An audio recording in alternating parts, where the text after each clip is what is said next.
నీతి కొరకు ఆకలి దప్పులు కలిగి ఉండటం అంటే, నీతి కొరకు ప్రాణం పోయినా సరే మానాన్ని పోగొట్టుకోకుండా బ్రతకడమే నీతి కొరకు ఆకలి దప్పులు కలిగి ఉండటం.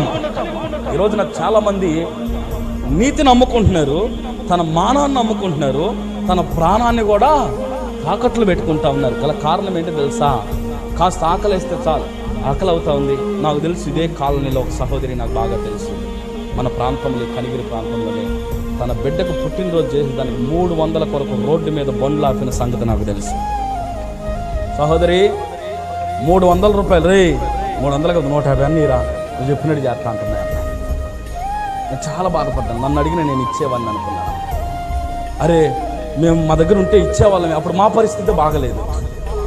ఆ అమ్మాయి కేక్ అన్న తెచ్చి కట్ చేద్దామంటే ఎంత నీతి లేని మనిషి తెలుసు. ఆ అమ్మాయి కనీసం సేవకునితో ప్రార్థన చేయించుకుందామన్న ఆలోచన కూడా లేదా అమ్మాయి.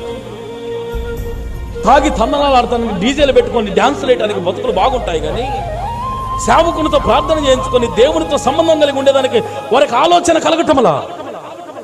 ఆ రోడ్ల మీద వచ్చే బండ్లను ఆపుతా ఉంటే నేను సేవకురాలు అనుకున్నాం, పాస్టర్ అమ్మ నేను అనుకున్నాం. అరే మా దగ్గర ఉన్న ఇచ్చేవాళ్ళమే ఆ అమ్మాయికి అని అనుకున్నాం. మేము చాలా బాధపడ్డాం. నీతి కొరకు ఆకలి దప్పులైనా సరే మానాన్ని నమ్ముకోబాదు, నీ ప్రాణాన్ని నమ్ముకోబాదు.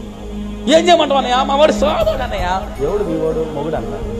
మొగుడు సోదరుడు అయితే ఏమంటా ఇంకొక వ్యవహారం చేసింది, సిగ్గు లేకపోతే. నేను అంటాను, నీతి కొరకు ఆకలి దప్పులతో సావు వేస్తున్నాను.